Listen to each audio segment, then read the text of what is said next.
Start করতে হবে। প্রথম রেটটা, প্রথম অ্যামাউন্টটা ক্যালকুলেট করতে হবে। আচ্ছা, আমরা ক্যালকুলেট করি।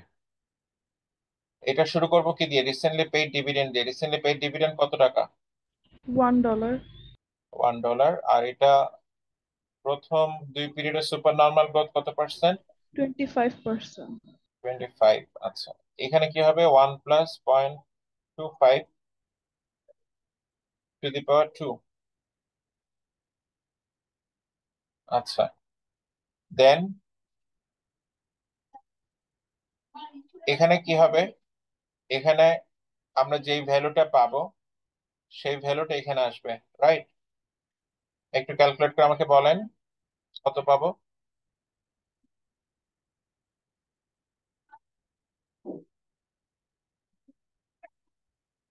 স্যার D2 তে 1.56।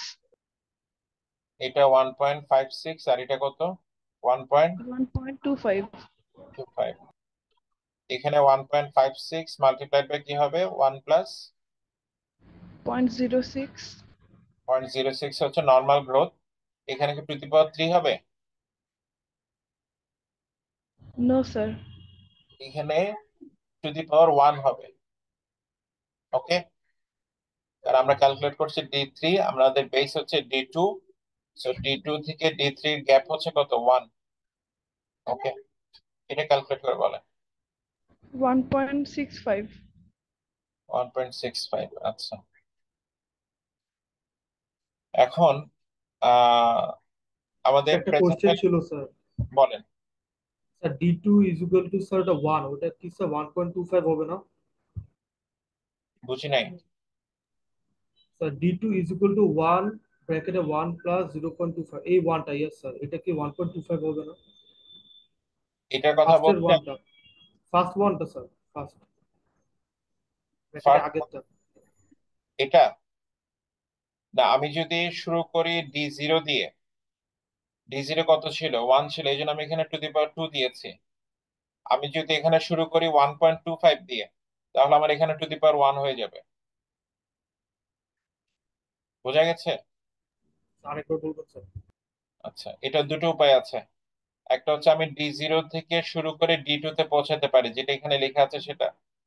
আর আপনি যেটা বলছেন সেটা যদি হয়, তাহলে আমার D2 লিখতে হবে D1 1.25 multiplied by 1 plus 0.25 to the power 1।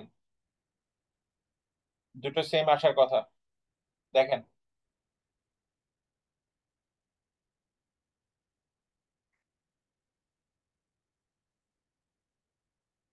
পেয়েছেন?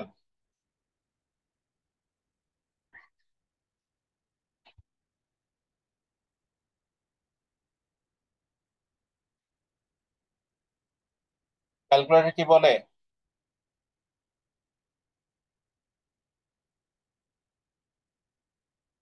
ইয়েস স্যার, সেম এসেছে স্যার। হ্যাঁ, বুঝতে পেরেছেন? ওকে, ইয়েস স্যার। আমি এটা রিমুভ করে দিচ্ছি। আচ্ছা, এখন আমাদের কাজ হচ্ছে কি ক্যালকুলেট করা? প্রেজেন্ট ভ্যালু ক্যালকুলেট করা, স্টকের ভ্যালুয়েশন ক্যালকুলেট করা। এটা বেসিসে আমরা প্রেজেন্ট ভ্যালু ক্যালকুলেট করব। আচ্ছা, কিভাবে করব? এখানে আমি এগুলোকে আপাতত ক্যান্সেল করে দিচ্ছি, এটা আমরা জানি কোনটা কি লিখেছি। আচ্ছা, কারণ আমি এখানে এটা চেঞ্জ করে ফেলবো, তখন আর এটার নাম D1 থাকবে না। আচ্ছা, এটা আমাদেরকে প্রেজেন্ট ভ্যালুতে নিতে হলে কত দিয়ে ডিসকাউন্ট রেট কত পার্সেন্ট? 10%। এটা কোন পিরিয়ডে? পিরিয়ড 1-এ। তাহলে এখানে কি হবে? 1.10। ইজ ইট ওকে? ঠিক আছে। Yes sir. আচ্ছা, এটাকে ডিসকাউন্টে নিতে হলে 1.10 টু দি পাওয়ার কি হবে? 2। 2 হবে। আচ্ছা,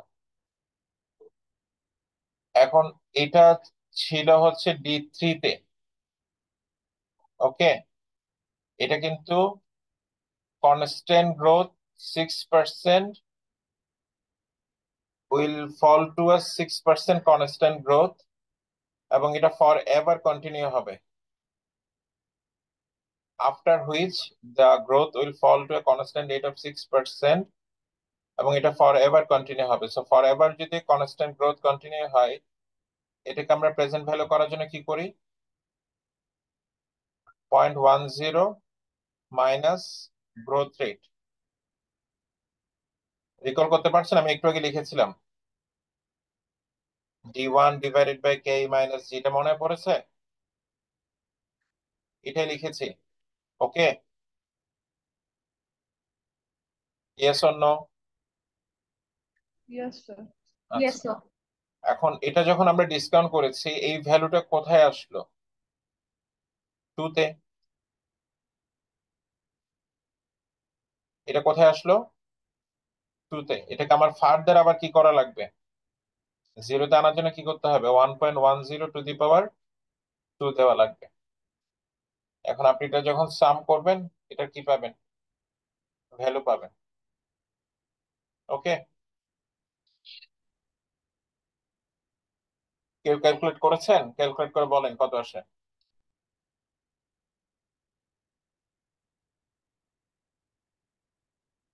সবগুলো ক্যালকুলেট করে সাম করেন।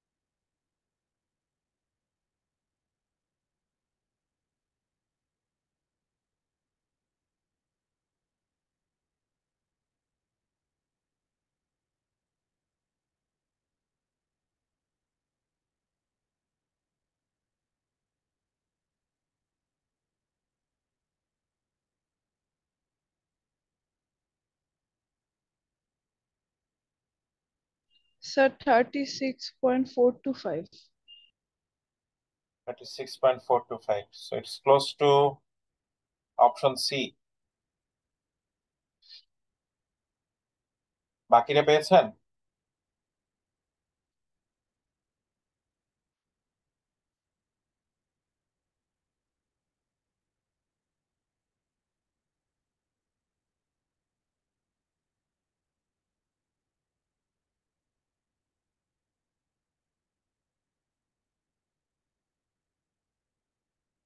বাকিরা কে করেছেন?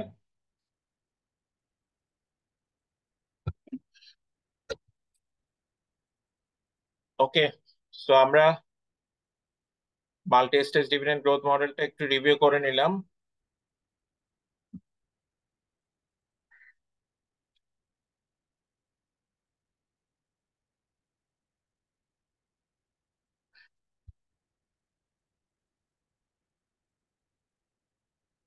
আচ্ছা, রিলেটিভ ভ্যালুয়েশন সম্পর্কে কোনো টপিক আপনারা জেনেছেন?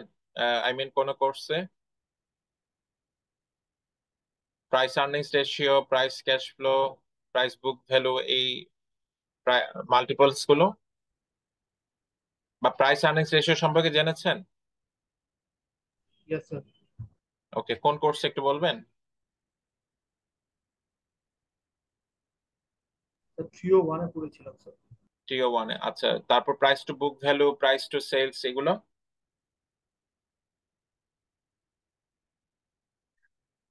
Price to book value sir পড়া হয়েছে।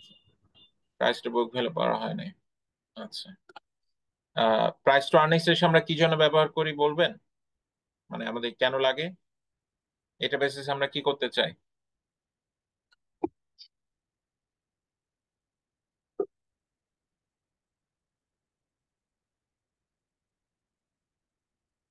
এটা আমাদের পারপাস কি? Sir, earning per share কতটুকু বাড়লো and কমলো সেটা রেশিও। আচ্ছা, আমরা ভ্যালুয়েশন টপিকের মধ্যে আছি। ভ্যালুয়েশনের মধ্যে আমরা এই পর্যন্ত যেটা দেখেছি সেটা হচ্ছে অ্যাবসলিউট ভ্যালুয়েশন মডেল, যেখানে আমরা কোম্পানির যে নিজের ক্যারেক্টারিস্টিক্স সেগুলো কনসিডার করে ভ্যালুয়েশন করছি। সে ফর এক্সাম্পল ডিভিডেন্ড অথবা ক্যাশ ফ্লো, সেগুলো কোম্পানির নিজস্ব বিষয়। ওকে, তো আরেকটা উপায় হচ্ছে ভ্যালুয়েশনের, যেখানে আমরা কোম্পানির মতো যারা আছে তাদের স্টক কিভাবে ট্রেড হচ্ছে সেটার বেসিসে আমরা কোম্পানির স্টকের ভ্যালুয়েশন করব। তো সেই ধরনের ভ্যালুয়েশনসকে আমরা বলি ভ্যালুয়েশন বেসড অন কম্পারেবলস অথবা relative valuation, the valuation of our company stock relative to the similar stock of other companies। ঠিক আছে, সো ওই জায়গা থেকে আলোচনাটা আসছে হচ্ছে price earnings ratio, price to sales, price to book value, price to cash flow. So price to earnings ratio কিভাবে calculate করা হয় সেটা আপনার হয়তো জানা আছে ভালোভাবে। আমরা জাস্ট একটু পারপাসটা দেখাতে চাই আমরা শর্ট ভিউতে। সে আপনার আহ, আমরা ডিএসসি তে ধরে নিলাম যে যে স্টক গুলো আছে সবগুলো প্রাইস টু আর্নিংস রেশিও আমার আছে। এখন সবগুলো প্রাইস টু আর্নিংস রেশিও সে আমি অ্যাভারেজ করলাম। এখন অ্যাভারেজ যখন করলাম তখন আমি পাচ্ছি আপনার 15। আমি একদম সিম্পল কেস ধরে নিচ্ছি, এটার অনেকগুলো ভেরিয়েশনস আছে, বাট দেখা গেল জিপি ট্রেড হচ্ছে 10-এ, 10 পিই তে, আর ওভারঅল মার্কেটের পিই কত, 15। এখন জিপি যেহেতু 10 পি মাল্টিপলে ট্রেড হচ্ছে compare to the overall market multiple, we can consider GP is relatively undervalued. GP is relatively undervalued. So what is our expectation? Say for example, GP trade হচ্ছে 250-এ আর জিপির EPS হচ্ছে 25, তাহলে জিপির P হচ্ছে 10। এখন আমরা যেটা এক্সপেক্ট করছি যে মার্কেটের ওভারঅল পি হচ্ছে 15, তাহলে what do you expect for GP's valuation? You expect EPS multiplied by P. So এই ই কেটে গেলে আমরা কি পাই, পি পাই। সো জিপির ইপিএস হচ্ছে 25, আমরা এক্সপেক্ট করছি জিপি ট্রেড হওয়া উচিত কততে, 15-এ। সো এটা হচ্ছে আমরা জিপির ভ্যালুয়েশন এক্সপেক্ট করছি। সো এই বেসিসে আমরা কি করি, রিলেটিভ ভ্যালুয়েশন করে থাকি। সো এটার অনেকগুলো ভেরিয়েশনস আছে, আমরা জাস্ট ওয়েটা দেখাচ্ছি। এখন আপনি এখানে যে প্রাইস আর্নিংস রেশিও নিয়েছেন, এই প্রাইস আর্নিংস রেশিওর অনেকগুলো স্ট্রেংথ আছে, যেটা কেন এটা নিয়ে কাজ করাটা ওয়াইজ। একই সাথে এটার কিছু প্রবলেমস আছে, তো সেই প্রবলেমস গুলোকে ওভারকাম করার জন্য কিছু অল্টারনেটিভস আছে। সেই অল্টারনেটিভস গুলো হচ্ছে price to sales, price to book value, price to cash flow, price to EBIT, এরকম অনেক ভেরিয়েশনস আছে। বাট মূল আহ, প্রয়োজনটা হচ্ছে এটার লিমিটেশনস এর কারণে। So আমি জাস্ট একটু সামারি করে আইডিয়া দিচ্ছি। সে ফর এক্সাম্পল, কোম্পানির আর্নিংস এর ব্যাপার যদি নেগেটিভ হয়, আর্নিংস যদি নেগেটিভ হয়, আর্নিংস নেগেটিভ হতে পারে কিনা, কোম্পানি আর্নিংস যদি নেগেটিভ হয় প্রাইস আর্নিংস রেশিও কি হয়ে যাবে, কোম্পানি পজিটিভ থাকবে না নেগেটিভ হয়ে যাবে? If you understand the simple mathematics, এটা কি পজিটিভ থাকবে না নেগেটিভ থাকবে?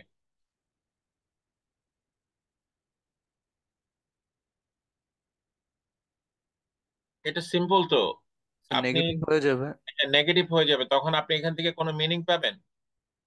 এখান থেকে কোনো মিনিং পাবেন না, তখন আপনি এটা ইউজ করতে পারবেন না। আবার আরেকটা কেস বলি, আরেকটা কেস হচ্ছে যে আর্নিংস, এই earnings calculated by the accounting system, right? Say revenue expenses, আপনি যে আইএফআরএস পড়েছেন, অ্যাকাউন্টিং পড়েছেন, সেটার বেসিসে কি ক্যালকুলেট করা হয়, প্রফিট বা ইপিএস, এটা ক্যালকুলেট করা হয়। If it is such that the expenses what have been included, you are suspecting that some expenses which should not be expensed but have been expensed by the company, তাহলে company কিছু earnings management করেছে। এই ক্ষেত্রে যে ইপিএসটা পেয়েছেন, that is more reliable or less reliable? Less reliable. Less reliable. তো ওই ক্ষেত্রে আপনি যদি প্রাইস আর্নিংস এর বেসিসে ভ্যালুয়েশন করেন, আপনার ভ্যালুয়েশনে মিসলিডিং হবে না? Yes sir. তো ওই ক্ষেত্রে কিছু অল্টারনেটিভস হচ্ছে price to book value, price to sales, price to cash flow, এগুলা। এখন আমি জাস্ট সিম্পল আইডিয়া দিয়ে দিচ্ছি যে আপনার প্রাইস আর্নিংস রেশিও যেভাবে ক্যালকুলেট করি এটা সম্পর্কে তো আমরা আইডিয়া পেয়েছি। So আমরা জাস্ট বলতে চাই যে আমরা price book value, price cash flow, price to sales এগুলো কিভাবে কাউন্ট করি। সো আমার প্রাইস হয়তো জানা আছে সে 250, এটা আমি লিখেছি এখানে। সো যখন এটা প্রাইস টু বুক ভ্যালু হবে, এখানে ডিনোমিনেটর হয়ে যাবে বুক ভ্যালু পার শেয়ার। সো আমরা কি এটার সাথে পরিচিত, asset minus liabilities equal to equity? এটার সাথে আমরা পরিচিত। Yes, sir. সো এটা অল্টারনেটিভ নাম হচ্ছে net asset value. Okay, so আপনি দেখে থাকবেন যে কোম্পানি যখন আর্নিংস অ্যানাউন্সমেন্ট দেয় প্রতি কোয়ার্টারে, তখন কোম্পানি যেভাবে আমাদেরকে ইপিএস জানায় সেভাবে কোম্পানি তার ন্যাপটাও জানায়, net asset value per share কত সেটা জানায়। এটা সে কিভাবে ক্যালকুলেট করে, তার যে ব্যালেন্স শিট আছে, এখানে যে তার অ্যাসেটস আছে, এখানে যে তার লায়াবিলিটিস আছে, এখানে যে তার অ্যাসেটস আছে, এই অ্যাসেট থেকে কি মাইনাস করা হয়, টোটাল লায়াবিলিটিস মাইনাস করা হয়, তারপর যেটা রিমেনিং থাকে সেটা কি, নেট অ্যাসেট ভ্যালু। এই নেট অ্যাসেট ভ্যালুটা সে ডিক্লেয়ার করে, টোটালও ডিক্লেয়ার করে, আবার পার শেয়ার কত সেটাও ডিক্লেয়ার করে। সো আপনি say for example GP net asset value, remember net asset value বলতে আমরা কি মিন করছি, book value. Book value per share দুটো সেম, দুটো ইন্টারচেঞ্জেবল ইউজ হয়। এটা সে ফর এক্সাম্পল আমরা পেলাম আহ আপনার 50। তাহলে 50 যদি নেট অ্যাসেট ভ্যালু হয়, তাহলে আমরা এখানে price divided by book value per share দিয়ে দিলাম। তো এখানে যেটা আসবে সেটা হচ্ছে কি, price to book value. Okay, so এটা একটা ওয়ে ভ্যালুয়েশনের। আরেকটা ওয়ে কি হতে পারে, প্রাইস টু সেলস। সো এখানে আমরা যেটা করি, আপনার কোম্পানির স্টেটমেন্ট অফ কম্প্রিহেন্সিভ ইনকাম শুরু হয় কি কি ফিগার দিয়ে, সেলস ফিগার দিয়ে শুরু হয়। এখন এখানে যে সেলস ফিগার আছে, এই সেলস কে total number of outstanding common shares দিয়ে ডিভাইড করা হয়। এটা দিয়ে আপনি যখন ডিভাইড করবেন আপনি কি পেয়ে যাবেন, সেলস পার শেয়ার। সো আপনি পার শেয়ার প্রাইসকে সেলস পার শেয়ার দিয়ে যখন আপনি ডিভাইড করবেন, আপনি পেয়ে যাবেন কি, price to sales ratio. Last alternative হচ্ছে price to cash flow. So if you are taking finance major, আপনি অলরেডি রিয়েলাইজ করেছেন ফাইন্যান্স ক্যাশ ফ্লো ছাড়া আর কোনো কিছুকে পাত্তা দেয় না।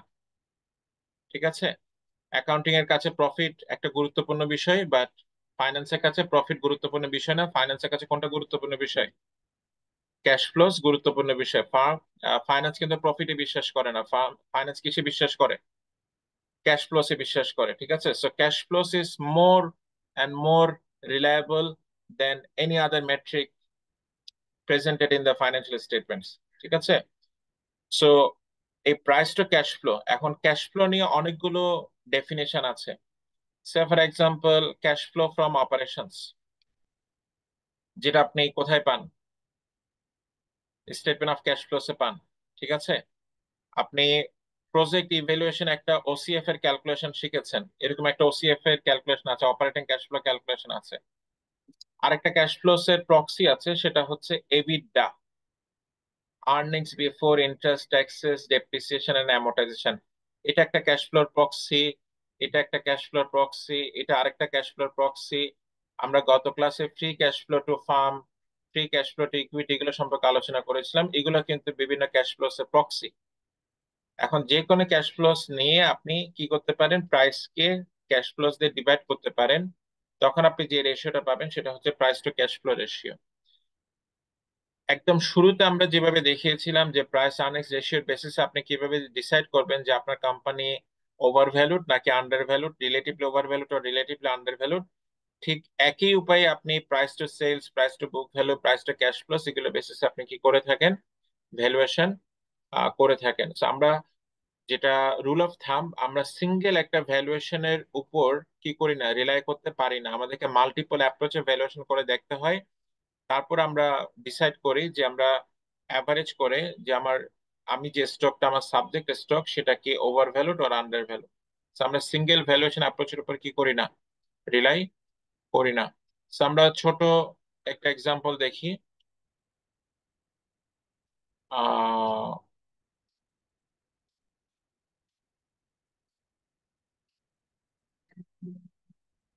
ওকে, The following figures are for Reni's Bakery.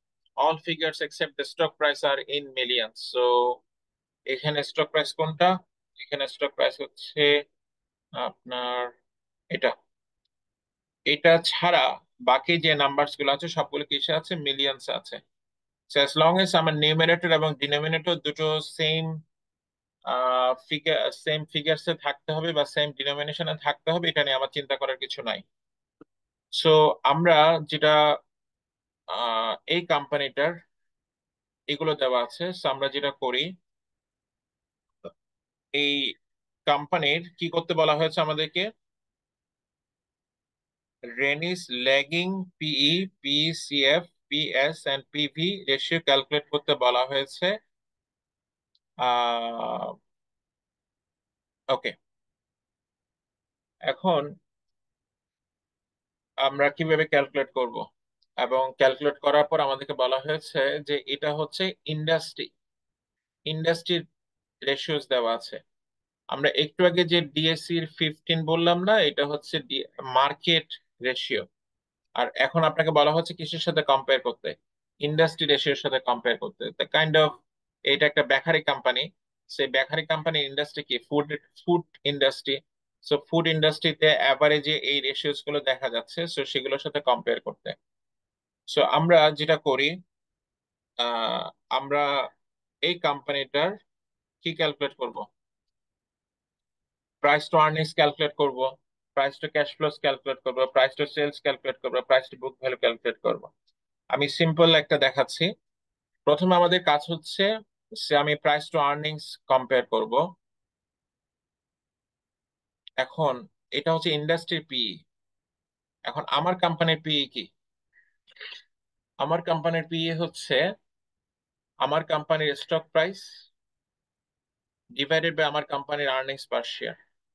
এখন আমার কোম্পানির আর্নিংস পার শেয়ার আমি কিভাবে ক্যালকুলেট করব?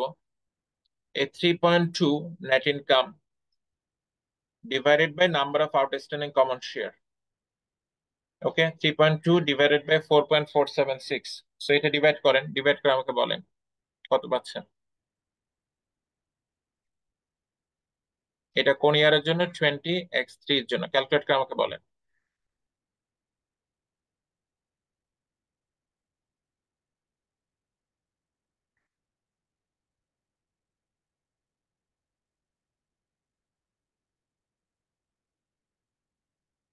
ক্যালকুলেটর আছে সাথে?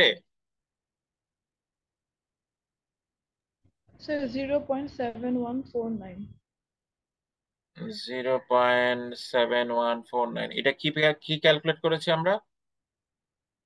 ইপিএস ক্যালকুলেট করেছে কোন ইয়ারে? 20x3। আর 20x3 তে প্রাইস কত? 11.4। আচ্ছা, এখন 20x3 তে আমার কোম্পানির পি কত? 11.4 যদি প্রাইস হয়, এটাকে আমরা কি দিয়ে ডিভাইড করবো? আমরা যেটা মাত্র কি পেলাম, 0.7149 ইপিএস পেলাম, সেটা দিয়ে আমরা ডিভাইড করবো। ডিভাইড করে কি পাই? একটু ডিভাইড করে আমাকে বলুন কত পান।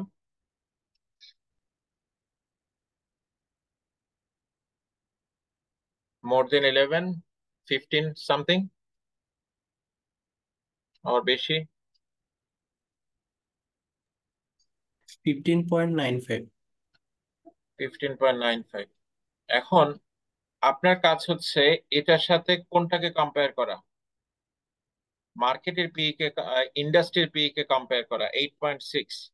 রিমেম্বার, আপনার এই 20x3 তে ইন্ডাস্ট্রির রেশিওস দেওয়া আছে, আপনাকে 20x3 কোম্পানি রেশিওস গুলো নিয়ে কম্পেয়ার করতে হবে। আপনি যদি 20x1 আর 20x2 কে নিয়ে 20x3 তে কম্পেয়ার করেন, এই কম্পারিজন কি হবে না? এই কম্পারিজন অ্যাপল টু অ্যাপল হবে না। বোঝা গেছে?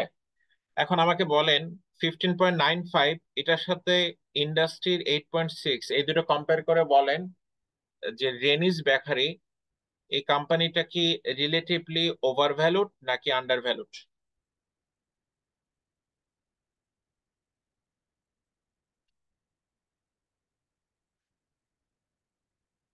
15.96 যেটা আমরা মাত্র ক্যালকুলেট করলাম, দিস ওয়ান 15.9, এটার সাথে আপনার ইন্ডাস্ট্রি যেটা কারেন্ট 8.6, এটা কম্পেয়ার করে বলেন যে আপনার কোম্পানির স্টক কি ওভার ভ্যালুড আর আন্ডার ভ্যালুড। আমরা জিপির এক্সাম্পল দিয়েছি, চিন্তা করে বলেন। Over valued. ওভার ভ্যালুড, ঠিক আছে। সেইভাবে বাকি ম্যাট্রিক্স গুলো নিয়ে কি করতে হবে, আপনাকে কম্পেয়ার করে দেখতে হবে, দেন এইভাবে আপনাকে ভ্যালুয়েশন এস্টিমেট করতে হবে। ওকে, সো আমরা এখানে আর কন্টিনিউ করছি না, আমরা রিলেটিভ ভ্যালুয়েশন এখানে ক্লোজ করছি। সো স্যার আমরা এখানে কি just আমরা বের করব ওভার ভ্যালুড নাকি আন্ডার ভ্যালুড এটাই? রাইট, হ্যাঁ। এখন ওভার ভ্যালুড আর আন্ডার ভ্যালুড আপনি যখন রিলেটিভ বেসড ভ্যালুয়েশনের বেসিসে লিখছেন, আপনাকে অবশ্যই অবশ্যই একটা অ্যাডজেক্টিভ অ্যাড করতে হবে, সেটা হচ্ছে relatively over valued, relatively under valued. কারণ আপনি কম্পেয়ার করছেন কিসের সাথে, ইন্ডাস্ট্রির সাথে, মার্কেটের সাথে, পিয়ার কোম্পানিজ এর সাথে। তাদের তুলনায় সে ওভার ভ্যালুড, তাদের তুলনায় সে আন্ডার ভ্যালুড। নিজে নিজে ওভার ভ্যালুড বা নিজে নিজে আন্ডার ভ্যালুড তা না। বাট আমরা যদি অ্যাবসলিউট ভ্যালুয়েশন টেকনিক ইউজ করি, ডিসকাউন্টেড ডিভিডেন্ড মডেল বা ফ্রি ক্যাশ ফ্লো ভ্যালুয়েশন, তখন আমরা সিম্পলি ওভার ভ্যালুড বা আন্ডার ভ্যালুড লিখতে পারবো। আর আমরা সাধারণত ওভাবেই লিখি না, আমরা ফেয়ারলি ওভার ভ্যালুড আর ফেয়ারলি আন্ডার ভ্যালুড এইভাবে আমরা, মানে আমরা আমরা যে ভ্যালুয়েশনটা পেয়েছি, যে valuation is always a subjective issue. So এটার উপর আমি 100% ফেইথ রাখতে পারি না। সো আমরা যে কথাটা লিখি appears to be over valued, appears to be under valued, আমার মনে হচ্ছে seems to be over valued, seems to be under valued, এরকম ওয়ার্ডিংস আপনি দেখতে পাবেন। বোঝা গেছে? বাট রিলেটিভ বেসড ভ্যালুয়েশন আপনি যখন করবেন, অবশ্যই আপনাকে কি করতে হবে, রিলেটিভলি ওভার ভ্যালুড আর রিলেটিভলি আন্ডার ভ্যালুড এই শব্দটা লিখতে হবে। ক্লিয়ার? স্যার এরকম যদি হয় যে যেটা দেওয়া আছে স্যার ওটাই স্যার আন্ডার ভ্যালুড না ওভার ভ্যালুড স্যার? বুঝি নাই, আবার বলেন। স্যার যেটা দেওয়া আছে স্যার 2023 না, আপনি বলছেন যে বেঞ্চমার্ক। হ্যাঁ স্যার বেঞ্চমার্কটা স্যার ওই যে 8.5 উপরে যেটা দেওয়া ছিল ওটাই যদি স্যার ওভার বা আন্ডার ভ্যালুড হয় স্যার তখন আমারটা ঠিক আছে, ওটা যদি ভুল হয় তখন? হ্যাঁ, আপনি মানে মার্কেটের এটা কথা বলছেন। Exactly sir, yes sir. হ্যাঁ, এখন আপনি মার্কেটের এরকম প্রবলেম হতে পারে। এখন সে ফর এক্সাম্পল রাইট নাও আমাদের মার্কেট একটা বুলিশ ট্রেন্ড আছে এট দিস মোমেন্ট। সো এই মোমেন্ট থেকে যদি আপনি কি কাউন্ট করেন, ইন্ডাস্ট্রি রেশিও গুলো নিয়ে আসেন, তখন কিন্তু আপনি একটা ইনফ্লেটেড রেশিওর সাথে কম্পেয়ার করছেন। সেরকম প্রবলেম হতে পারে। সো সাধারণত আমরা যখন বেঞ্চমার্ক নিয়ে থাকি, বেঞ্চমার্কটা আমরা এমন সময় থেকে নিয়ে থাকি যখন মার্কেট ওভারঅল বুলিশ না অথবা ওভারঅল বিয়ারিশ না। বুলিশ বিয়ারিশ শব্দগুলো শুনেছেন তো, বুল বিয়ার। Yes sir. হ্যাঁ, মানে আপনি যেভাবে বলছেন যে মার্কেটের বেঞ্চমার্কটা যদি ওভার ভ্যালুড হয়, একইভাবে মার্কেটে বেঞ্চমার্ক কি হতে পারে, আন্ডার ভ্যালুডও হতে পারে। বাট আমরা যেটা কনফার্ম করি সেটা হচ্ছে বেঞ্চমার্কটা এমন সময় থেকে নেওয়া বা এমন ভাবে নেওয়া যেখানে কি নাই, বা এইটা খুব ইনফ্লেটেডও না অথবা খুব ডিফ্লেটেডও না। ক্লিয়ার? Yes sir. ওকে, তাহলে আমরা এখানে ভ্যালুয়েশনের টপিকটা ক্লোজ করছি। আমরা পরের টপিকটা হচ্ছে পোর্টফোলিও রিস্ক এন্ড রিটার্ন। আমরা কি পোর্টফোলিও সম্পর্কে শুনেছি? What do you Yes, mean by sir. Portfolio? Can anyone help me?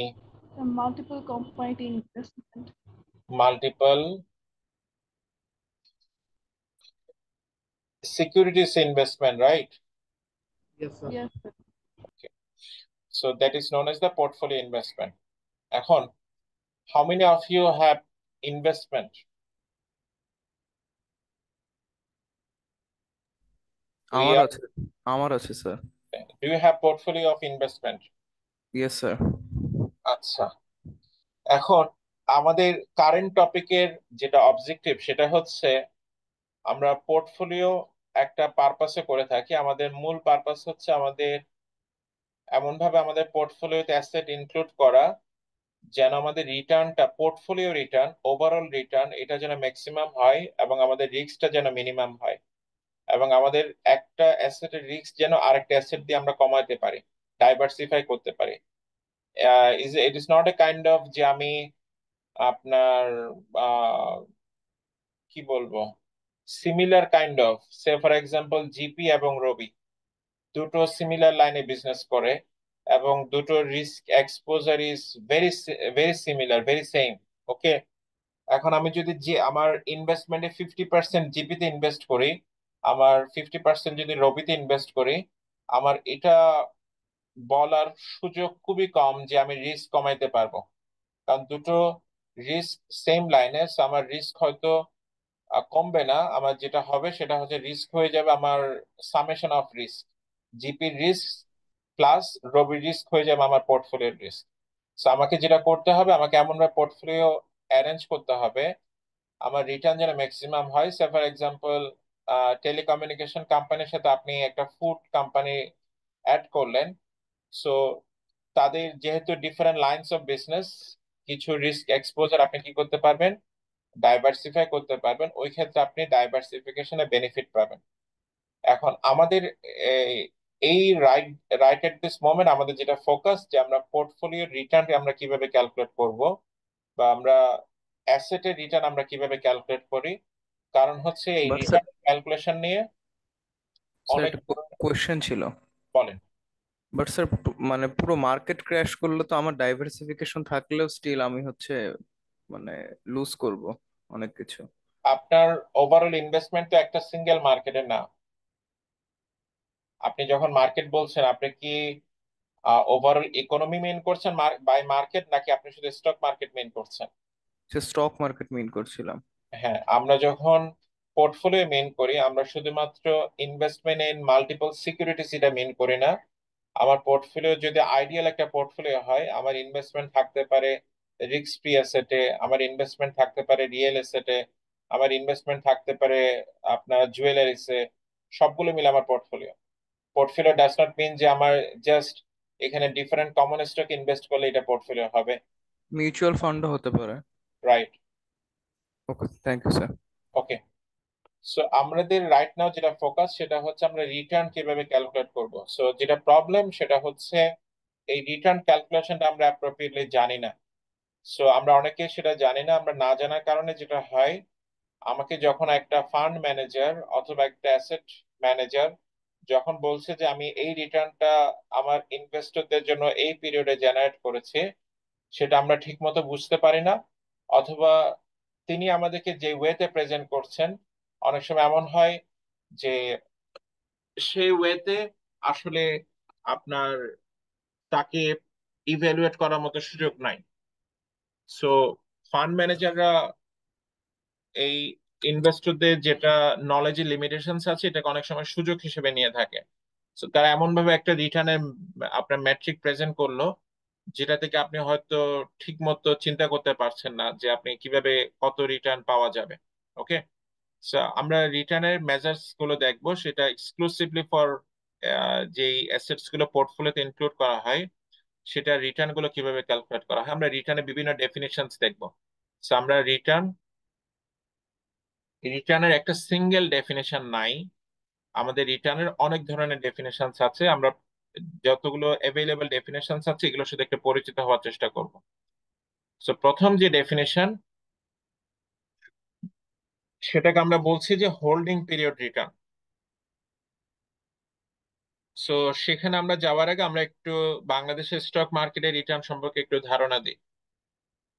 আহ, বাংলাদেশের স্টক মার্কেটে আপনার আপনি যদি 40 ইয়ার্স বা 35 ইয়ার্স এরকম একটা পিরিয়ডের দিকে তাকান, অন এন অ্যাভারেজ অ্যানুয়ালি আপনি 17% রিটার্ন এক্সপেক্ট করতে পারেন। এবং মার্কেটে যারা ইনভেস্ট করেছে on an average in long 35 years holding টাইমে আপনার মার্কেটের রিটার্ন ছিল হচ্ছে 17%।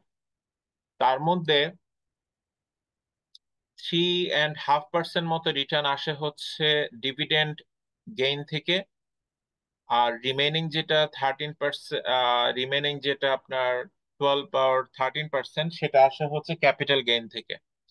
আমরা কি জানি যে ডিভিডেন্ড গেইন আর ক্যাপিটাল গেইন এই দুটো কি, বা এই দুটো তফাৎ কি?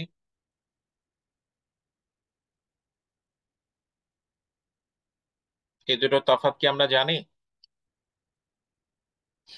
সে আপনি আজকে একটা জিপির স্টক কিনলেন 350-এ, আপনি এটা নেক্সট পিরিয়ডে 1 বছর হোল্ড করার পর আপনি বিক্রি করলেন, তখন আপনি বিক্রি করতে পারলেন 400-এ। আপনার যখন সেলিং প্রাইস বাইং প্রাইস থেকে বেশি হবে আপনার ক্যাপিটাল গেইন হবে। আপনার 400 সেলিং প্রাইস, 350 হচ্ছে বাইং প্রাইস, এই 50 হচ্ছে আপনার ক্যাপিটাল গেইন। আর উল্টোটাও হতে পারতো, সে ফর এক্সাম্পল জিপির প্রাইস হয়ে গেছে 300, আপনার 350-তে কেনা, 300-এ বিক্রি করছেন, আপনার 50 টাকা যেটা লস হচ্ছে সেটা হচ্ছে ক্যাপিটাল লস। বোঝা গেছে? তাহলে এই ক্যাপিটাল গেইন ক্যাপিটাল লস থেকে বাংলাদেশে অন অ্যান অ্যাভারেজ লং হিস্ট্রিতে অ্যানুয়াল রিটার্ন কত পার্সেন্ট?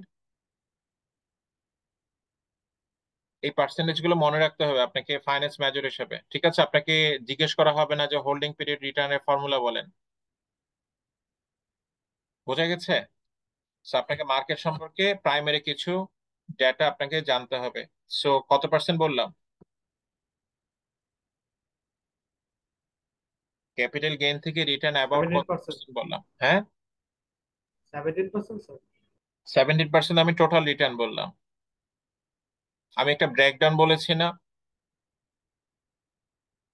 আমি একটা ব্রেকডাউন বলেছি 13 and 3.5 এরকম একটা ব্রেকডাউন বলেছি। Yes, sir. 13% হচ্ছে ক্যাপিটাল গেইন থেকে রিটার্ন অ্যাবাউট। ঠিক আছে? আচ্ছা, Yes, আর sir. 3% and 3.5% এই পার্সেন্টেজটা কোত্থেকে আসে? এটা হচ্ছে ডিভিডেন্ড গেইন থেকে। আপনি স্টক হোল্ড করলে আপনি কি পান? কোম্পানি যদি ওই সময় ডিভিডেন্ড দিয়ে থাকে আপনি ডিভিডেন্ড গেইনটা পান। আচ্ছা, এখন প্রথম আমরা যেটা দেখাতে চাই সেটা হচ্ছে হোল্ডিং পিরিয়ড রিটার্ন। এখন হোল্ডিং পিরিয়ড রিটার্ন আমরা কিভাবে ক্যালকুলেট করি? আপনার স্টকের ending value, investment itself, ending value divided by beginning value -1।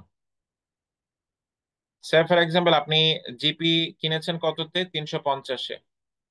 আপনি নেক্সট ইয়ারে যখন জিপি আপনার অ্যাকাউন্টে আপনি দেখলেন দেখলেন যে এটা 400-এ আছে, প্লাস এর সাথে 25 টাকা ডিভিডেন্ড যোগ হয়েছে, তাহলে আপনার হোল্ডিং পিরিয়ডে রিটার্ন কত হবে? 425।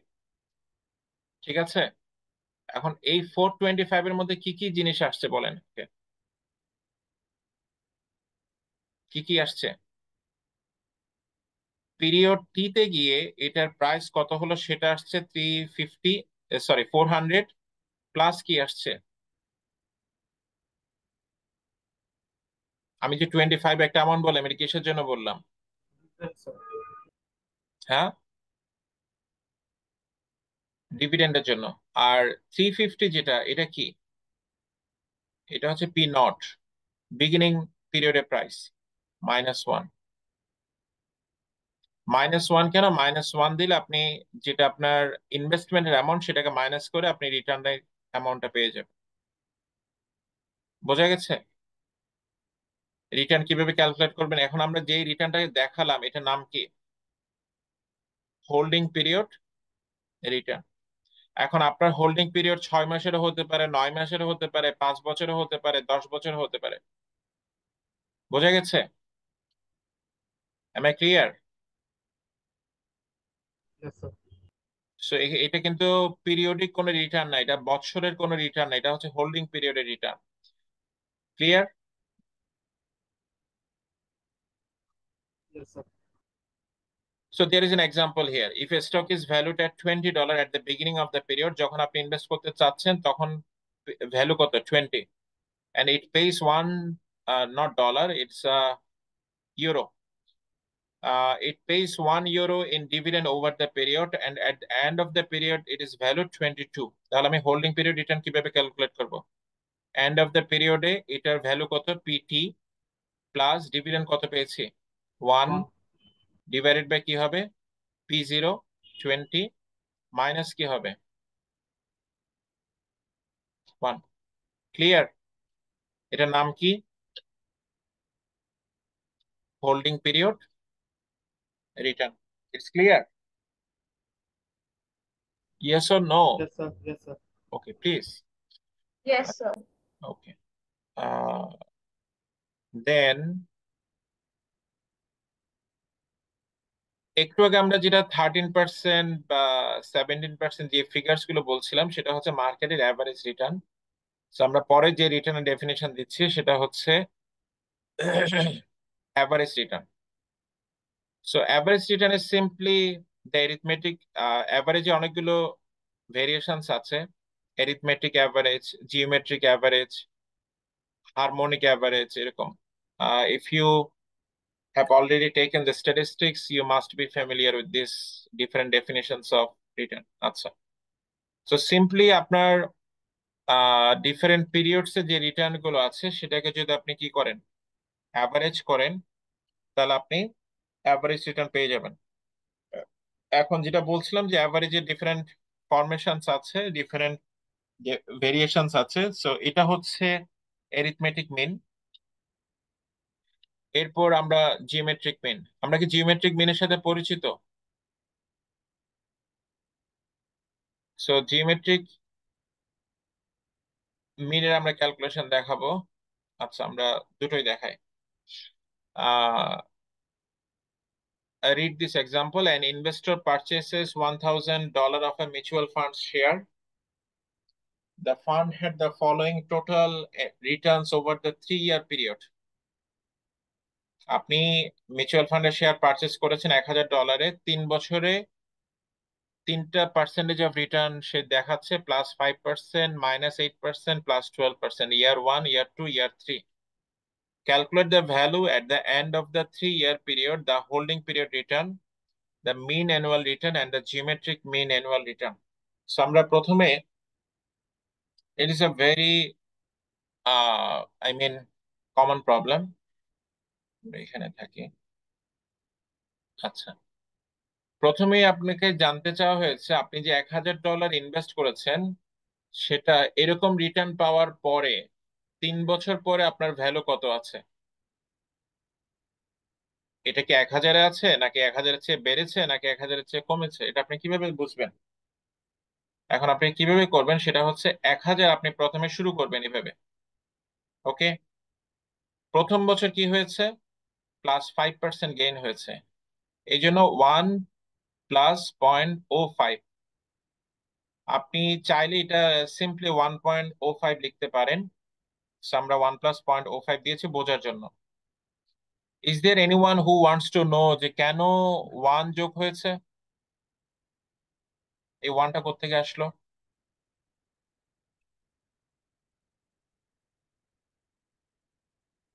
ওকে, so I think everyone knows. আচ্ছা, তাহলে এটা যখন আপনি মাল্টিপ্লাই করবেন তখন আপনি পেয়ে গেলেন যে 1 ইয়ার পরে আপনার পোর্টফোলিওর ভ্যালু কত। এখন সেকেন্ড ইয়ারে হয়েছে কি -8%, তাহলে আপনি কি করবেন, মাল্টিপ্লাইড বাই 1 - 0.08। ক্লিয়ার? আচ্ছা, এটা যখন এতটুকু যখন আপনি মাল্টিপ্লাই করলেন আপনি পেয়ে যাবেন হচ্ছে 2 বছর পর আপনার অ্যাসেটের ভ্যালু কত বা পোর্টফোলিওর ভ্যালু কত। এরপর আপনি জানতে চাচ্ছেন 3 বছর পর আপনার ভ্যালু কত। তখন আপনাকে যেটা করতে হবে 1 + 0.12। ক্লিয়ার? এই পুরো ক্যালকুলেশন আপনি যখন করে ফেলবেন তখন আপনি বুঝতে পারবেন আপনার 1,000-এর ভ্যালু বেড়েছে নাকি কমেছে। Okay, it's not straightforward or very simple. আপনি হয়তো 5, 8, 12 এগুলো আপনাকে রাউন্ড ফিগার আপনি দেখে হয়তো আপনার কাছে মনে হচ্ছে যে আপনার ভ্যালু বেড়েছে, বাট এই ওয়েতে আপনাকে অ্যাপ্রোপ্রিয়েট ক্যালকুলেশন আসতে হবে। ওকে, আচ্ছা, নেক্সট আপনার কাছ থেকে কি জানতে চাওয়া হয়েছে, হোল্ডিং পিরিয়ড রিটার্ন। আচ্ছা, হোল্ডিং পিরিয়ড রিটার্ন আমরা একটু আগে কিভাবে ক্যালকুলেট করেছি আমাকে বলেন দেখি, কি করতে হবে? Ending value divided by beginning value. Ending value পেয়েছি এখান থেকে, রাইট? Is it? আচ্ছা, বিগিনিং ভ্যালু কত, 1,000, মাইনাস কি হবে, 1 হবে। এরপর আপনি যেটা পেয়ে গেলেন ওটার নাম কি হবে? HPR, holding period return. Clear? এখন আমাকে বলেন তো, এখানে যে আপনি রিটার্ন পেলেন এটা কয় বছরের রিটার্ন? 1 বছরের, 3 বছরের, নাকি 2 বছরের হোল্ডিং পিরিয়ড রিটার্নে?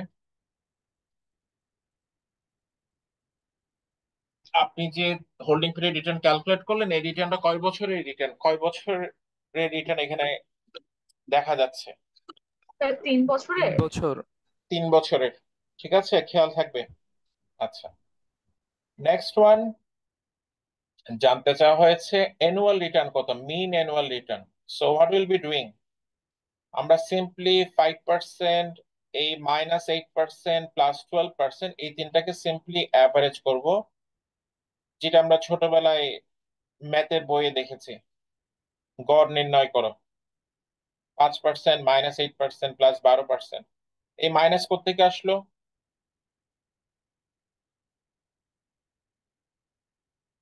এই মাইনাস কি ফর্মুলার মাইনাস, নাকি রিটার্ন মাইনাস হয়েছে এই জন্য? রিটার্ন মাইনাস হয়েছে এই জন্য স্যার। আচ্ছা, রিটার্ন যদি রিটার্ন মাইনাস না মাইনাস হয়েছে। রিটার্ন যদি মাইনাস না হতো এখানে কি হতো?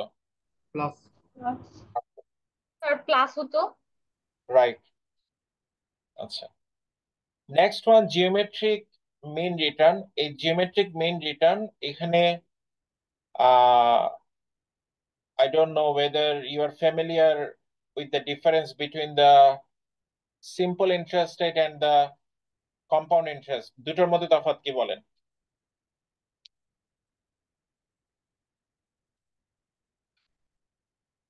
সিম্পল ইন্টারেস্টে স্যার সিম্পল ইন্টারেস্টে মেবি এম থাকে না, বাট কম্পাউন্ড ইন্টারেস্টে এম থাকে এরকম।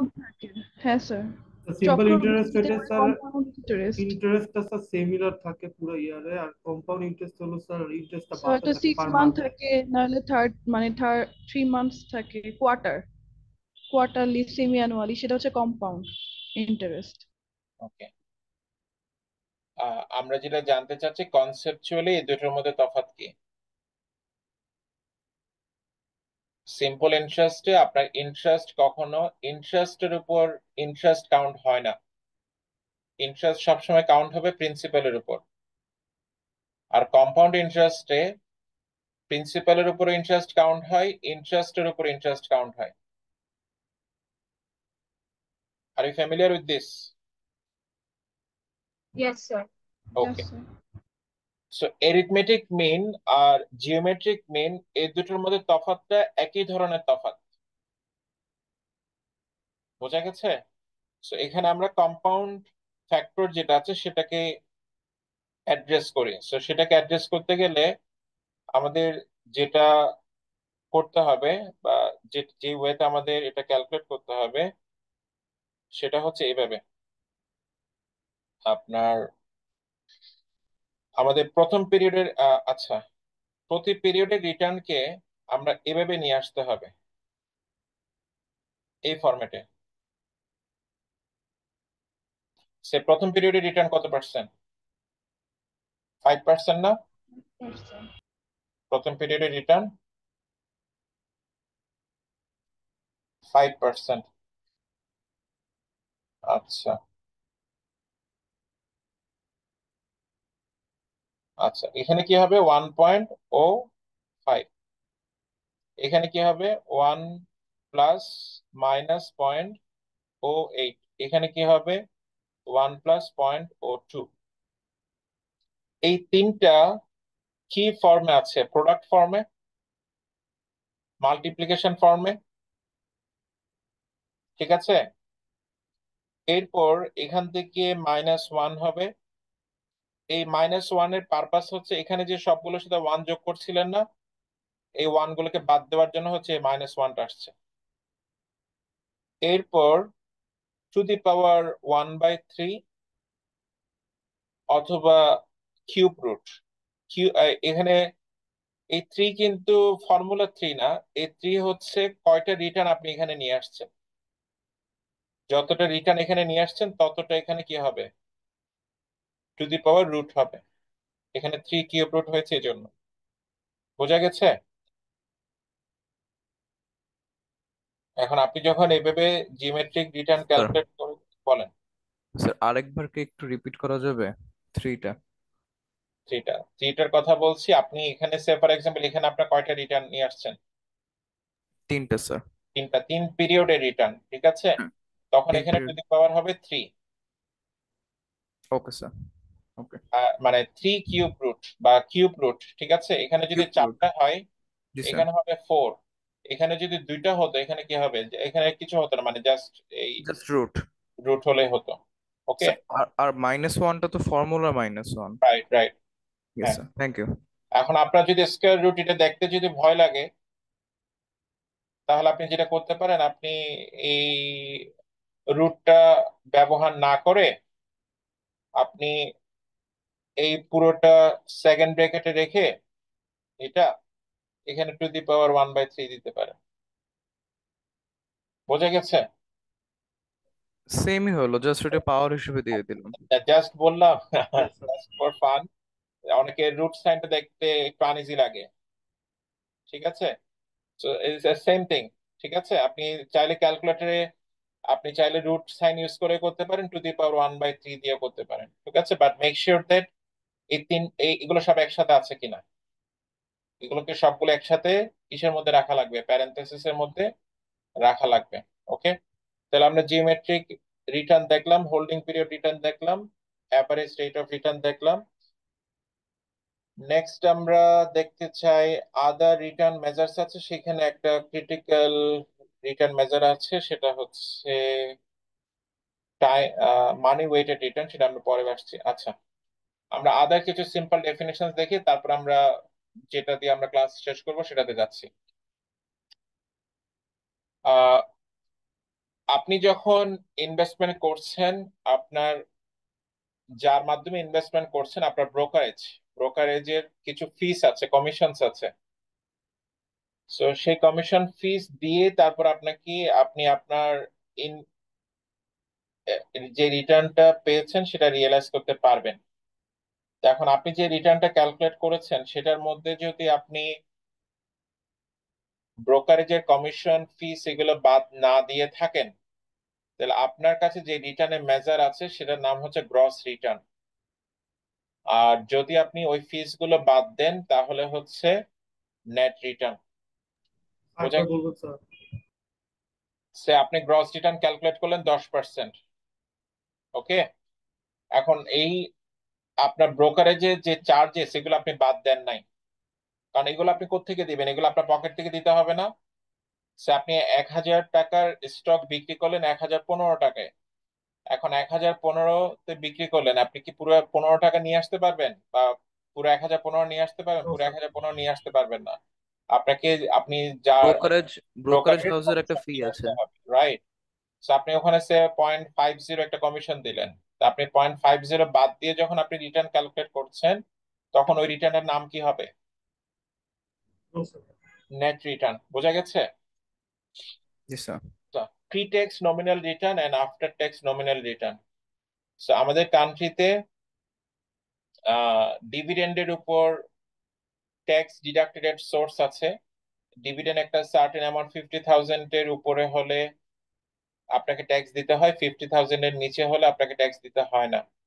সো আপনি যখন রিটার্ন ক্যালকুলেট করছেন, ওখান থেকে যদি আপনার ট্যাক্স বাদ দিয়ে আপনি রিটার্ন ক্যালকুলেট করেন, so আপনার রিটার্ন হচ্ছে 10% এবং আপনার ট্যাক্স হচ্ছে 20%। তাহলে 10 মাল্টিপ্লাইড বাই 1 - 0.20। আপনি যখন ট্যাক্স বাদ দিলেন তখন ওই রিটার্নের নাম হচ্ছে after tax nominal return.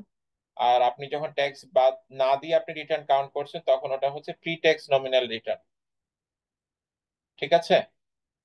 So আপনার এই ট্যাক্সের ইস্যুতে কমপ্লিকেশনস আছে, ইন এ সেন্স যে আমাদের ডিভিডেন্ডের ট্যাক্স একরকম, ক্যাপিটাল গেইনের ট্যাক্স একরকম। আমরা ইনফ্লেশনের সাথে পরিচিত। স্যার গ্রস রিটার্নটা কি একটু বলা যাবে আবার? গ্রস রিটার্ন আমরা বলছি যে the amount of return which has been estimated without considering the brokerage commission and charges. Clear? Yes sir, okay. মানে স্যার 1,015 টাকা আমার গ্রস রিটার্ন। 1015 হচ্ছে আপনার এন্ডিং ভ্যালু অফ ইনভেস্টমেন্ট। আমরা রিটার্নের ক্যালকুলেশন কিভাবে দেখিয়েছি? আমরা কি রিটার্নের ক্যালকুলেশন 1015 ভাবে দেখিয়েছি, নাকি আমরা পার্সেন্টেজ ক্যালকুলেট করেছি? Percentage sir. পার্সেন্টেজ। পার্সেন্টেজ। আপনাকে ওই ফরম্যাটে আসতে হবে না? জি স্যার। আমি জাস্ট আপনাকে টাকার অঙ্কে বোঝানোর জন্য 1015টা মেনশন করেছি। ক্লিয়ার? জি স্যার। ওকে, স্যার ইনফ্লেশনের সাথে আমরা পরিচিত রাইট। একটু। আমাদের কি খেয়াল আছে যে আমরা এরকম একটা প্র্যাকটিস করেছিলাম, nominal interest rate is equal to 1 plus real interest rate multiplied by 1 plus inflation rate. খেয়াল আছে? জি sir. Okay, exactly the same thing. আমরা যখন রিটার্ন ক্যালকুলেট করছি, তখন যদি আমরা ইনফ্লেশন কনসিডারেশন না করে আমরা রিটার্ন ক্যালকুলেট করি, যে রিটার্নটা আমরা পাই সেটা হচ্ছে নমিনাল রিটার্ন। এই যে নমিনাল, এখানে আমরা ইনফ্লেশনের কোনো কনসিডারেশন করি নাই। Am I clear? আচ্ছা, এখন আপনার nominal return say for example 10%। এখন আপনি জানতে চাইছেন বাই দিস টাইম আমি যখন ইনভেস্টমেন্ট করছি তখন তো ইনফ্লেশন হয়েছে 5%, তাহলে আমি রিয়েলি কত পেয়েছি, ইন টার্মস অফ পারচেসিং পাওয়ার আমি কত পেয়েছি? তখন আমি ওটা কিভাবে ক্যালকুলেট করব? 1.10 হচ্ছে nominal return. Am I clear? আচ্ছা, আমি 1 প্লাস রিয়েল রিটার্ন এখানে রেখে দিলাম, আর এখানে ইনফ্লেশন লিখছি কত, 1.05। ক্লিয়ার? আমরা অলরেডি ক্লাস এটা নিয়ে কাজ করেছি, তো আমি আর ডিটেইলে এটার ইউজ দেখাচ্ছি না। এখন এখান থেকে রিয়েল রিটার্ন বের করা যাবে?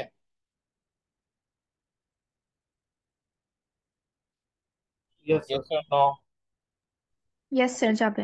আচ্ছা, সো এই ওয়েতে কি করা হয়, রিটার্ন ক্যালকুলেট করা হয়, and this is how the real return is different from nominal return. আচ্ছা, নেক্সট ওয়ান হচ্ছে leverage return. Leverage return is little bit advanced form of return calculation. The idea is simple, যে আমরা কিছু investment করে থাকি যেখানে আমাদের আপনার ইকুইটি ইনভেস্টমেন্ট কম থাকে, কাইন্ড অফ। আপনারা কি মার্জিন সম্পর্কে শুনেছেন? ইকুইটি ইনভেস্টমেন্টে বা স্টক মার্কেট ইনভেস্টমেন্টে মার্জিন সম্পর্কে শুনেছেন?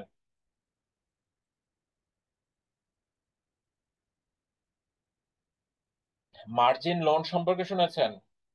মার্জিন শব্দটা শুনেছেন? জি স্যার। জি আচ্ছা, স্যার। আচ্ছা, আপনার যদি ইনভেস্টমেন্ট কোর্স থেকে থাকে আপনার মার্জিনের সাথে পরিচিত হওয়া উচিত। আচ্ছা, the idea is that the margin is known as, আমার 100 টাকা আমি ইনভেস্টমেন্ট করতে চাইছি, margin indicates the amount of my own money out of the investment. 100 টাকার ইনভেস্টমেন্ট আমার যদি 60 টাকা আমার নিজের টাকা থাকে, তাহলে 60 হচ্ছে আমার মার্জিন। আর তাহলে পরের প্রশ্ন হচ্ছে 40 টাকা তাহলে কোত্থেকে আসলো? 40 টাকা আসছে মার্জিন লোন থেকে। বোঝা স্যার গেছে? এটা কি আরেকবার একটু বলা যাবে, বুঝতে পারিনি। Out of the investment amount, আমার নিজের যে অ্যামাউন্টটা সেটার নাম হচ্ছে মার্জিন।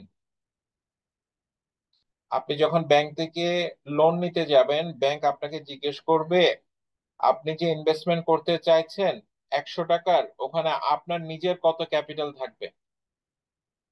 এখন যে একটা মিনিমাম রিকোয়ারমেন্ট থাকে যে আপনাকে এত টাকা আপনার নিজের থাকা লাগবে, এই অ্যামাউন্টটাকে কি বলে? মার্জিন। এই অ্যামাউন্টটাকে মার্জিন বলে। আর ব্যাংক আপনাকে যে অ্যামাউন্টটা দিবে সেটার নাম হচ্ছে মার্জিন লোন। এখন বুঝতে দুটো পেরেছি স্যার। দুটো যদি আপনি ক্লিয়ারলি না বুঝেন তাহলে কিন্তু আপনি কনফিউজড হয়ে যাবেন। সো মার্জিন লোন হচ্ছে যেটা আপনি নিজের টাকার উপরে যে অ্যামাউন্টটা লোন পাচ্ছেন সেটার নাম মার্জিন লোন, আর আপনার নিজের যে অ্যামাউন্টটা সেটার নাম হচ্ছে মার্জিন। Am I clear? আচ্ছা, স্টক মার্কেটে আপনি যখন ইনভেস্টমেন্ট করতে যাবেন, সে ফর এক্সাম্পল আপনি 100,000 টাকার হচ্ছে জিপির স্টক কিনবেন। এখন জিপিতে আপনি সে মার্জিন লোন পাবেন হচ্ছে 20%। তার মানে হচ্ছে আপনাকে 80,000 টাকা আপনার নিজের দেওয়া লাগবে, আর 20,000 টাকা কি করা লাগবে? Margin loan. 20,000 টাকা আপনি মার্জিন হিসেবে নিতে পারেন। এখন হোয়াট ডু ইউ এক্সপেক্ট লিভারেজের বেনিফিটটাকে? লিভারেজের বেনিফিট হচ্ছে যখন market moves in positive direction আপনার রিটার্নটা বেশি হয়, কারণ আপনার লিভারেজের যে cost of debt, cost of loan, এটা কি থাকে? ফিক্সড থাকে, রাইট? এই জন্য আপনার রিটার্নটা ইকুইটি ইনভেস্টমেন্টের চেয়ে রিটার্ন কি হয়? বেশি হয়। সো এখানে আমরা যেটা করি, লিভারেজ রিটার্নে যেটা ক্যালকুলেট করা হয় সেটা হচ্ছে আহ আমার যে রিটার্নটা হয়েছে that is expressed relative to my own investment. আমি একটু সিম্পলি দেখানোর চেষ্টা করি। সে আপনি নিজে ইনভেস্ট করেছেন কত? 80,000, বাট আপনার টোটাল ইনভেস্টমেন্ট কত? 1 লাখ। Is it? এই ডিফারেন্সটা কি ক্লিয়ার? Yes, sir. এটা হচ্ছে ইকুইটি, আর 20,000 has been funded by margin loan. এখন আপনি সে গেইন করেছেন হচ্ছে 8,000, রাইট? এখন আপনি 8,000 যেটা গেইন করেছেন, আমি ধরে নিচ্ছি 8,000 হচ্ছে after subtracting the interest on the 20,000 loan. এই 8,000 ক্যালকুলেশন কিভাবে আসছে? After subtracting the interest expense on this 20,000 টাকা লোন। আমি কি ক্লিয়ার? Yes, sir. আচ্ছা, এখন এই 8,000 যখন আপনি এই রিটার্নটা যখন আপনি নিজের টাকার উপর এক্সপ্রেস করবেন 80,000, তখন এই রিটার্নটার নাম হচ্ছে লিভারেজ রিটার্ন। এই রিটার্নের নাম কি?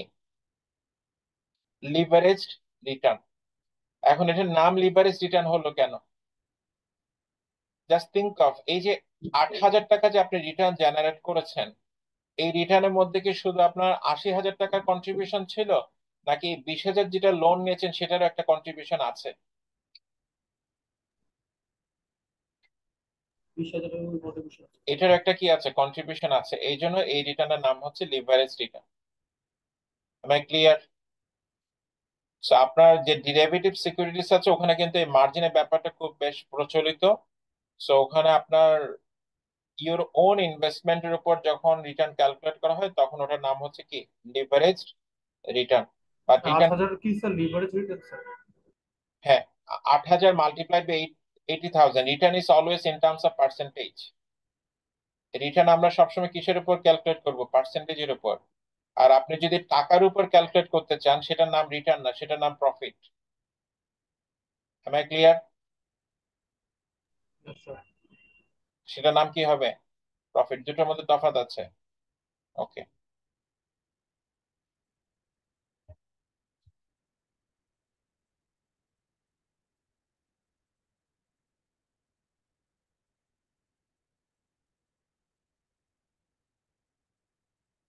লাস্ট ওয়ান যেটার সাথে আমরা পরিচিত হতে চাই সেটা হচ্ছে মানি ওয়েটেড রিটার্ন।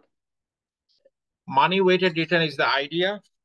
সেটা সিমিলার টু দ্য কনসেপ্ট আমরা ক্লাসে শেষের দিকে আমরা আইআরআর কিভাবে সলভ করে দেখিয়েছিলাম, যেখানে আমরা cash flows, present value of cash flows, present value of cash outflows কে কি করি? ইকুয়ালাইজ করে আমরা আইআরআর ক্যালকুলেট করি। ঠিক একই উপায়ে যখন আমরা ইনভেস্টমেন্টের ক্যাশ ফ্লোস গুলোকে আইডেন্টিফাই করব, তারপর আমরা রিটার্ন ক্যালকুলেট করব with the concept of present value of cash inflows and present value of cash outflows, তখন আমরা যে রিটার্নটা পাবো তখন সেটাকে আমরা বলি money weighted return. So the idea is that আমরা will be looking for the rate of return which equates the present value of cash inflows to the present value of cash outflows. যে রিটার্নটা আমার present value of cash inflows কে present value of cash outflows এর কি করে? Equal করে, সেই রিটার্নের নাম হবে কি? মানি ওয়েটেড রেট অফ রিটার্ন। আমরা একটা সিম্পল ক্যালকুলেশন দেখে একটু বোঝার চেষ্টা করেন, কোথাও মিস করবেন না। Assume an investor buys a share of stock for $100 at t equal to 0, মানে আজকে at the end of the year t equal to 1. সে একটা স্টক কিনেছে কবে? আচ্ছা, t equal to 1 এ কিন্তু আবার আরেকটা স্টক কিনেছে, সে buys an additional share of 120. t0 তে কিনেছে একটা, সেটার প্রাইস পড়েছে 100, t1 এ কিনেছে আরেকটা, সেটার প্রাইস পড়েছে 120. At the end of year 2, the investor sells both share for 130 each. এই যে 100 টাকার স্টকটা বিক্রি করেছে 130-এ, 120 টাকার স্টকটা বিক্রি করেছে কততে? 130-এ। At the end of each year in the holding period, তার হোল্ডিং পিরিয়ড কতদিনের? কতদিন হোল্ডিং পিরিয়ড পেলেন বলেন? 2 বছর। ইয়ার 2 তে সে কি করে দিচ্ছিল, বিক্রি করে দিচ্ছিল। The stock paid at $2 per share dividend. বলা হচ্ছে আহ তার হোল্ডিং পিরিয়ড তো 2 বছর, প্রতি বছরের শেষে গিয়ে সে কি পেয়েছে, ডিভিডেন্ড পেয়েছে। কত ডলার করে, $2 করে পার শেয়ার। একটা শেয়ারে কত ডলার করে ডিভিডেন্ড, $2 করে। What is the money weighted rate of return? এখন এটা আমরা কিভাবে ক্যালকুলেট করব? প্রথমে আপনাকে যেটা করতে হবে, আপনার ক্যাশ ইনফ্লোস ক্যাশ আউটফ্লোস এগুলো সেপারেট করতে হবে, এবং কোনটা কোন টাইমে হচ্ছে এটা আপনাকে মার্ক করতে হবে, আদারওয়াইজ আপনার ডিসকাউন্টিং অ্যাপ্রোপ্রিয়েট হবে না। তো আমরা একটু মার্ক করি। T0 তে সে একটা স্টক পারচেস করেছিল, খেয়াল আছে? 100। আচ্ছা, এই স্টকটা পারচেস, এটাকে আমরা বলছি যে আপনার তার, যদিও এটা তার outflow, out of pocket money, আপনি আইদার ইনফ্লোকে প্লাস করতে পারেন অথবা আউটফ্লোকে প্লাস করতে পারেন, বাট এখানে যে পার্সপেক্টিভে করা হয়েছে আমি সেই পার্সপেক্টিভটা এক্সপ্লেন করি। আপনার অ্যাকাউন্টে $100 ইন হলো। কিভাবে ইন হলো? কারণ আপনি একটা স্টক পারচেস করে ইনভেস্ট করেছেন, আপনার অ্যাকাউন্টে $100 একটা অ্যাসেট কি হলো, ইন হলো, ইনফ্লো টু অ্যাকাউন্ট। এই জন্য আমরা এটাকে প্লাস করছি। আর এটা হচ্ছে 0-তে পারচেস করেছেন, এরপর ইয়ার 1 এর শেষে গিয়ে কিন্তু আপনি আরেকটা স্টক পারচেস করেছেন, যেটাও কত ডলারে, 120। পারচেস অফ সেকেন্ড শেয়ার, এটা প্লাস হয়েছে 120, ওকে, আপনার অ্যাকাউন্টে। আচ্ছা, এরপর আপনার বলা হয়েছিল যে প্রতি পিরিয়ডের শেষে গিয়ে আপনি $2 করে ডিভিডেন্ড পাচ্ছেন। এখন খেয়াল করেন, আপনি এই সেকেন্ড স্টকটা কিনেছেন কিন্তু পিরিয়ড 1 এর শেষে গিয়ে। পিরিয়ড 1 এর শেষে গিয়ে যদি আপনি স্টক কিনেন, আপনি কিন্তু ওখান থেকে ডিভিডেন্ড পান নাই। আপনি ডিভিডেন্ড পেয়েছেন প্রথম যে স্টকটা কিনেছেন সেটার উপর। তো সেটার উপর যদি আপনি $2 ডিভিডেন্ড পেয়ে থাকেন, এই $2 dividend, dividend from first share, এখন এটা কিন্তু আপনার ইনভেস্টমেন্ট না। $2 যেটা পেয়েছেন এটা আপনার কি না, ইনভেস্টমেন্ট না। তাহলে আমরা এটাকে সেপারেট করার জন্য আমরা এটাকে কি করছি, মাইনাস করছি। এটাকে আমরা কি করছি, মাইনাস করছি। ইনভেস্টমেন্ট গুলোকে প্লাস, আর আমরা যেটা রিসিভ করছি সেটাকে কি করছি, মাইনাস করছি। তাহলে পিরিয়ড 1-এ আপনার ক্যাশ ফ্লোস কত দাঁড়ালো, 118। এই জায়গায় কারো কোনো কনফিউশন থাকলে বলেন, আদারওয়াইজ পরে কিন্তু প্রবলেম হবে। স্যার ডিভিডেন্ডটা কেন মাইনাস হলো স্যার? আচ্ছা, ক্যাশ ফ্লো এখানে তো আমরা প্লাস যেটা হলো। বলতে চাইছি সেটা হচ্ছে, আমরা যে অ্যামাউন্টটা ইনভেস্ট করছি, যে অ্যামাউন্টটা অ্যাকাউন্টের মধ্যে ঢুকছে, সেটাকে আমরা প্লাস হিসেবে মার্ক করছি, আর যে অ্যামাউন্টটা আমরা নিচ্ছি বা আমরা পাচ্ছি সেটাকে আমরা মাইনাস কাউন্ট করছি। আপনি উল্টোটাও চিন্তা করতে পারেন, এভাবে চিন্তা করতে পারেন, মানে এখানে কোনো রেস্ট্রিকশন নাই। আপনি চাইলে পারচেজ যেটা করেছেন সেটাকে মাইনাস করতে পারেন, ডিভিডেন্ডকে প্লাস করতে পারেন, অথবা আপনি পারচেজকে প্লাস করতে পারেন, ডিভিডেন্ডকে মাইনাস করতে পারেন। ক্লিয়ার? একটু Yes. পরে দেখবেন যে আমরা স্টক যখন বিক্রি করেছি, বিক্রি করে যে $260 পেয়েছি, 130 করে দুইটা শেয়ার কত, 260। এই 260 টাকাটা মাইনাস লেখা হয়েছে, just to make this thing separate, not for other purposes. মানে দুটো অ্যামাউন্টের নেচার তফাৎ করার জন্য। বোঝা গেছে? আপনি চাইলে আমরা এটাকে প্লাস করতে পারতাম, আর যেগুলো কিনেছি এগুলোকে কি করতে পারতাম, মাইনাস করতে পারতাম। ওকে, আচ্ছা, তাহলে 118 পর্যন্ত আমরা আসলাম। পিরিয়ড 2 তে গিয়ে কি হলো, ডিভিডেন্ড ফ্রম 2 শেয়ার্স। এখন দেখেন, এখন কিন্তু আমরা দুটো শেয়ার থেকে ডিভিডেন্ড পাওয়ার জন্য এলিজিবল। দুটো শেয়ার থেকে আমরা ডিভিডেন্ড কত পাই, 4 টাকা। এটা মাইনাস আসলো। আর দুটো শেয়ার, যেটা 100 টাকা কেনা হয়েছিল, 120-এ কেনা হয়েছিল, দুটোই পিরিয়ড 2-তে গিয়ে 130-এ কি করা হয়েছে, বিক্রি করা হয়েছে। 130-এ বিক্রি করলে আমরা কত পাই, 260। একটু আগে আমরা যেটা বলছিলাম যে আমরা যেটা পাচ্ছি সেটাকে আমরা মাইনাস হিসেবে মার্ক করছি সেপারেট করার জন্য। So proceeds from selling share minus 260। So আমরা এখানে দুইটা অ্যামাউন্ট পেয়েছি, একটা -4, একটা -260। দুটো অ্যামাউন্ট যে পেয়েছি, দুটো টোটাল কি হলো, 264। এখন আপনি এই, আমরা যেটা বলছিলাম যে ইনফ্লো অ্যান্ড আউটফ্লো, এই T1 এটা হয়েছে কিন্তু 1 বছর পরে, 118, রাইট? আর এটা হয়েছে কবে? 2 1 বছর, বছর পরে। স্যার 2 বছর পরে। Yes sir. এখন আমরা এটাকে যদি এক লাইনে লিখি, এটাকে যদি আমরা এক লাইনে লিখি, তাহলে যেটা হয় মানে যে কাইন্ড অফ, আমরা হয়তো জানি যে যেখানে আইআরআর আইআরআর হচ্ছে ওই রেট অফ রিটার্নটা যেখানে এনপিভি 0, এটাকে আমরা পরিচিত এটার সাথে।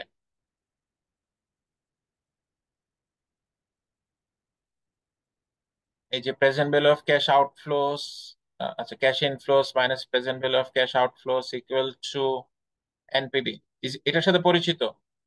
Yes sir. Yes sir. এই পয়েন্টে যেটা রেট অফ রিটার্ন আসে সেটার নাম হচ্ছে আইআরআর। ক্লিয়ার? আচ্ছা, এখন এখানে আমরা যেটা করছি, আপনি যদি শুরু থেকে কাউন্ট করেন, এই +100, তারপর +118, আচ্ছা, তারপর এখানে -264 ইজ ইকুয়াল টু 0। এখন দেখেন এটা কিন্তু পিরিয়ড 1 এর ঘটনা, এটা কিন্তু 0-র ঘটনা না। তাহলে এটা কিন্তু 0-তে আনতে হলে কি করতে হবে? 1 প্লাস ডিসকাউন্ট রেট দিয়ে টু দি পাওয়ার 1, আর এটা কি 1 প্লাস আর টু দি পাওয়ার 2। এখন আমরা সিম্পলিফাই করার জন্য কি করতে পারি? আমরা এখান থেকে যেভাবে আমরা আইআরআর সলভ করি, আমরা আমরা আর যেহেতু জানি না, আমরা এগুলো নিয়ে কাজ করতে পারবো না। আমরা এই এই দুটা হচ্ছে আমাদের, আপনি যদি জাস্ট প্লাস আর মাইনাসের দিকে তাকান, একটু কি আপনাদের কি খেয়াল আছে যে আমরা আহ আপনার এটাকে আমরা বলছিলাম যে আমরা যেগুলো পাচ্ছি, পেয়েছি, আর এগুলো হচ্ছে আমরা যেগুলো দিয়েছি। আই মিন, একটা প্রথম স্টক পারচেস করতে আমাদের 100 গিয়েছে, সেকেন্ড স্টক 120 খরচ হয়েছে, বাট ওই সময় আমি 2 টাকা রিটার্ন পেয়েছি, তাহলে আমার নেট খরচ হয়েছে কত? এই পিরিয়ড 1-এ গিয়ে 118। So আপনি এই দুটোকে এক জায়গায় রাখেন, আর এটাকে এক জায়গায় রাখেন, তারপর আপনি আপনি যেভাবে রাখেন, বাট ম্যাটার হচ্ছে আপনি, আপনাকে আলটিমেটলি সলভ করতে হলে আপনাকে 100 এক জায়গায় রাখতে হবে, আর এই দুটোকে এক জায়গায় রাখতে হবে। এই যে এই দুটোকে 118 আর 264, এটা যখন আপনি এক জায়গায় রাখবেন, তারপর আপনি যখন আর সলভ করবেন, তখন আপনি যে রেট অফ রিটার্নটা পেয়ে যাবেন, এটার নাম হচ্ছে মানি ওয়েটেড রিটার্ন। এখন মানি ওয়েটেড রিটার্ন, আপনি এই আর এর ক্যালকুলেশনটা হচ্ছে এস এক্স্যাক্টলি এস আমরা যেভাবে আইআর এর ক্যালকুলেশন করেছি ঠিক সেভাবে, যে লোয়ার রেট আর হায়ার রেট দিয়ে। ঠিক আছে? সো আমরা সিম্পলিফাই করার জন্য যেটা ক্যালকুলেট, মানে আমরা যদি ক্যালকুলেশন করতে চাই, তাহলে আমাদের যেটা করা লাগবে সেটা হচ্ছে এই আপনার 118 আর 264, যেটার নিচে কি আছে 1 প্লাস আর আছে, এটাকে এক এক লাইনে আনা, মানে এক পাশে আনা লাগবে। 1 প্লাস আর, আর এদিকে কি আছে, সরি, এটা আমরা যেহেতু এটা, হ্যাঁ, এটা তখন প্লাস হয়ে যাবে 264টা। এখানে কি হবে 1 প্লাস আর টু দি পাওয়ার 2। আপনি যেভাবে লোয়ার রেট হায়ার রেট ধরে সলভ করেন, ঠিক একইভাবে এটা যখন সলভ করবেন তখন আর এর ভ্যালু পেয়ে যাবেন, যে আর এর ভ্যালু দিয়ে আমরা কি এটাকে ইকুয়াল করতে পারবো, সেটা নাম হচ্ছে মানি ওয়েটেড রিটার্ন। ঠিক আছে? So just to make sure that আপনি কনসেপ্টের সাথে পরিচিত, এবং আপনি চাইলে ক্যালকুলেশনটা আইআরআর এর ক্যালকুলেশনের সাথে যদি আপনি কমফোর্টেবল হন, তাহলে আপনার কাছে ক্যালকুলেশনটা স্ট্রেট ফরওয়ার্ড। ঠিক আছে? সো আমরা নেক্সট ক্লাসে পরের টপিকগুলো দেখবো ইন দা কন্টেন্টস, আমরা যেটাতে আজকে কভার করছিলাম। সো এর আমরা এতক্ষণ পর্যন্ত যা কভার করলাম, এর মধ্যে কোনো কোয়েশ্চেন্স থাকলে বলেন, আমরা ডিসকাস করার চেষ্টা করি। আর